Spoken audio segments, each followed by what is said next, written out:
is time to investigate this I thought and see what validity it really has. In this examination, there is an opening for the conscious intelligence that you are to finally recognize itself. The most important question you can ever ask yourself is, who am I? In a certain way, this has been an implicit question asked throughout every stage of your life. Every activity, whether individual or collective, is motivated at its root by a search for self-definition. Typically, you search for a positive answer to this question and run away from a negative answer. Once this question becomes explicit, the momentum and the power of the question direct the search for the true answer, which is open-ended, alive, and filled with ever-deepening insight. You have experienced both success and failure. After a certain stage, early or late, you realize that who you are, however that is defined, is not satisfying. Unless this question has been truly answered, not just conventionally answered, you will still be hungry to know. Because no matter how you have been defined by others, well-meaning or not, and no matter how you have defined yourself, no definition can bring lasting certitude. The moment of recognizing that no answer has ever satisfied this question is crucial.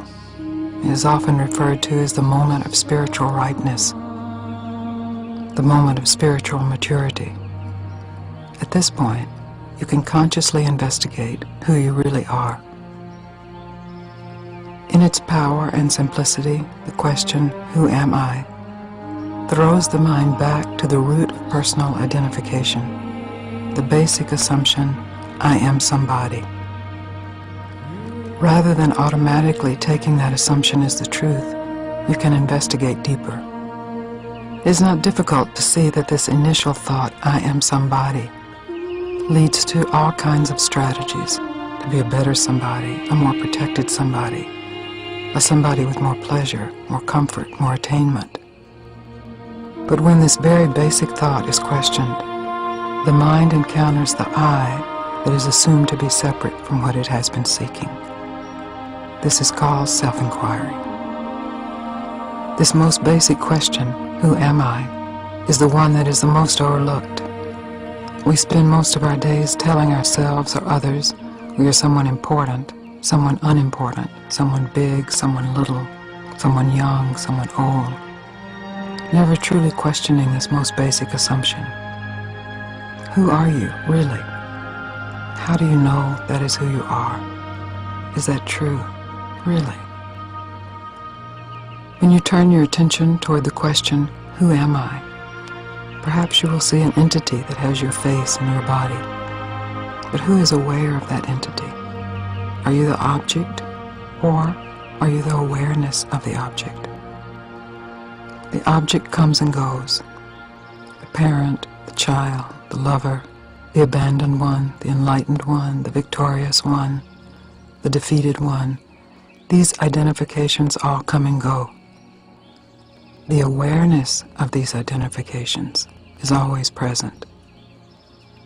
The misidentification of yourself as some object in awareness leads to extreme pleasure or extreme pain and endless cycles of suffering.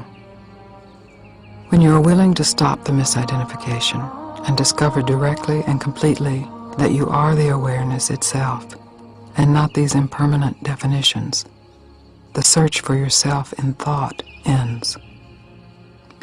When the question, who, is followed innocently, purely, all the way back to its source, there is a huge, astounding realization.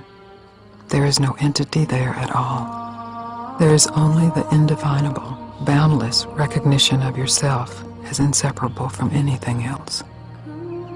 You are free. You are whole. You are endless. There's no bottom to you, no boundary to you. Any idea about yourself appears in you and will disappear back into you. You are awareness, and awareness is consciousness.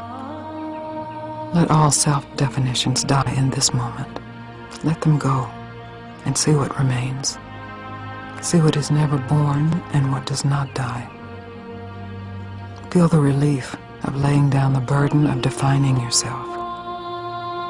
Experience the actual non-reality of the burden. Experience the joy that is here. Rest in the endless peace of your true nature before any thought of I arises.